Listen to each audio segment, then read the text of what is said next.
Hi, I'm Vera Huckaby, and I was a Weeki Wachee mermaid from 1962 through 1967.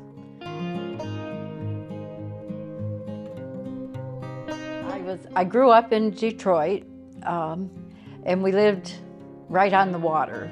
And so it's a funny thing, my father always called all of us girls mermaids. You know, we were all, I don't ever remember not being able to swim. You know, we were just in the water. In the winter, we were on the ice, so the water was our home. My father then retired, and he came to visit Florida, thinking we would move to Florida. So he visited around and found Weeki Wachee. So he said, this is it. This is where we'll move. My girls can be mermaids, real mermaids. And so that's how it turned out. We moved to Brooksville. During my senior year, somehow I got in touch with Mr. Mann, and so he sent me a letter, and I went out and interviewed and probably did an audition in the water. I really don't remember the details of it, but you know, he said, okay, when school's out, we'll see you then. And that's what happened. I had swimming in high school, was on the girls' swim team, and also we had water ballet, so I've, you know, had a lot of experience in the water besides just all the fun stuff. And so my birthday was August 20th, so I got to swim my first show on my 18th birthday. Mr. Mann was kind enough, he got in touch with my parents, so they came out to see the show, and that was the beginning. The first show that I swam was the circus show, which undoubtedly had the worst routine for a new swimmer that there could possibly be. It was Yellowbird. It was a beautiful routine, but the girl in the control booth controlled the air, and when she'd turn the air on, these little yellow flowers would come up right in front of the theater, and the air hoses were on those. Well, they were very low air, so you know, you'd do your little routine and come back and try to get a deep breath on that little bitty air coming out of that hose. I just never forget that. And you'd wheeze, you know, trying to get some air. But it was a fun show. It was there was a big dragon in it and a seahorse, and the one of the underwater boys at that time that actually they pulled the seahorse around the spring, and also they drove the dragon, and we'd hold a hula hoop for the dragon to go through. Well, was Bill, who I wound up catching, and then eventually we got married. So, you know, that was probably the best thing that ever happened to me there at Weeki Wachee, was finding my husband. Altogether, I swam in 7 different shows.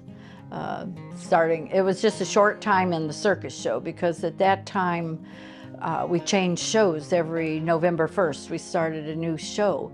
Then when my final year in 1967, we started a new show in November, and I think it was the first part of December that I left. So I managed to squeeze in 7 shows in, you know, a little over 5 years. But we swam 6 shows a day, every day.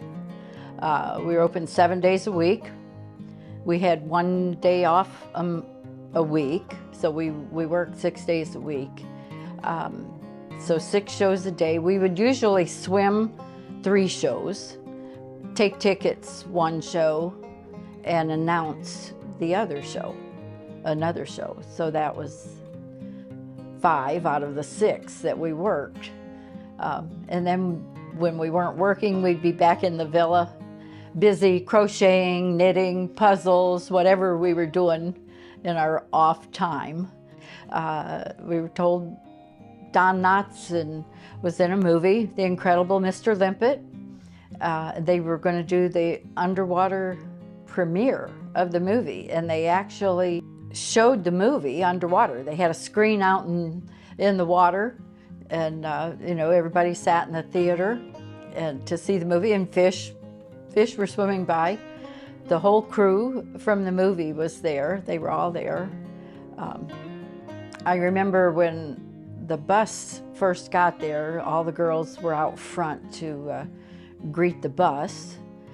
And when Don Knotts got off, he was standing there and we were all by him, and he just had us all in stitches. Whatever he was talking about, he was so funny. He just was naturally a funny guy. And Andrew Dugan was there.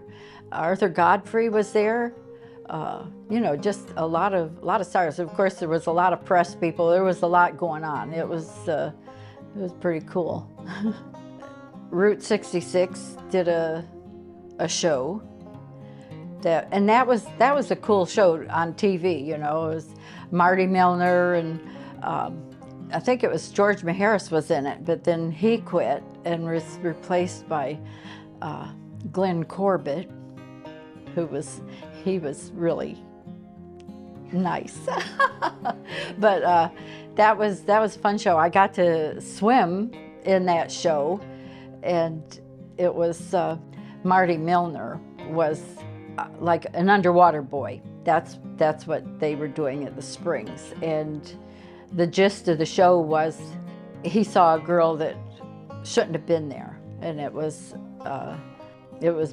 Diane Baker, but and so he really fell for her, and it was just a cute show. She was a mermaid, but she didn't have a tail. She was just a mermaid without a tail, I guess. I got to swim in the show. We did different routines, and so parts of that were in the show on TV. So that was pretty cool to see that. One other time I got to be in a show that was on TV. They were filming a show up at Silver Springs. I went up there, and so I was her underwater double. And so I was at Silver Springs for a couple of weeks filming that, and that was pretty exciting.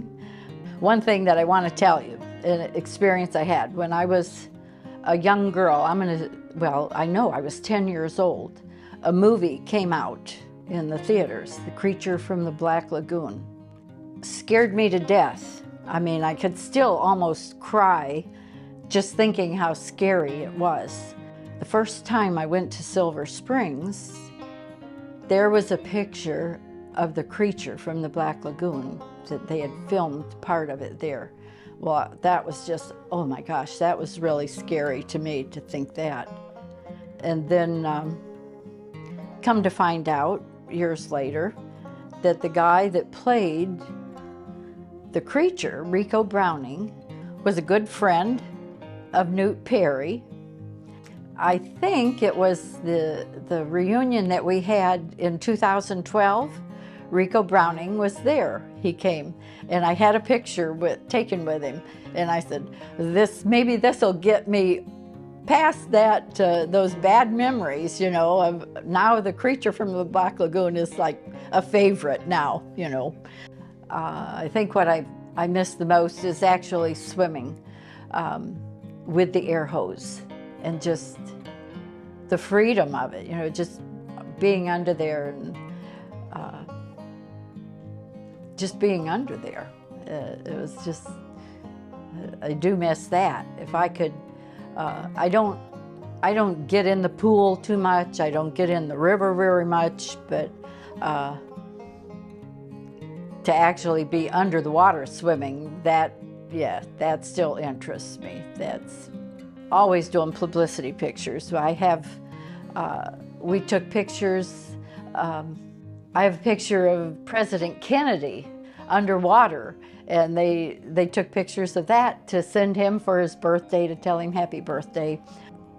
One time, I don't know what the picture was for, but I was in the water in the mermaid tail, and Claude, the photographer, was taking pictures of me, and Sparky was in the theater taking pictures of Claude taking pictures of me. So those were some nice pictures. Actually, my favorite picture that I ever had taken there. The beauty of the spring, I think, is what brings people back that have been there. You know, the mermaids. You miss the beauty of it. And I'm just glad that the mermaids are still swimming. You know, it's still there after all these years. You know, it's sort of amazing because a lot of attractions have come and gone.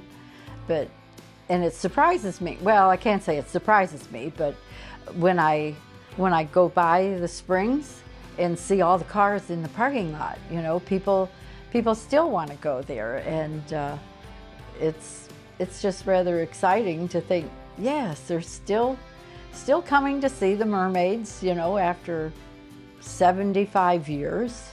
So I never hold back telling someone I was a mermaid, and not so much for myself, but for them, because they get excited. They're thrilled to meet someone that was a mermaid, you know, and they ask questions, and it's always fulfilling to see their reaction, and that you can make them happy still, you know, not just from the 60s when you're young and beautiful, you know, and performing, but people still are excited to see you and know that you did that.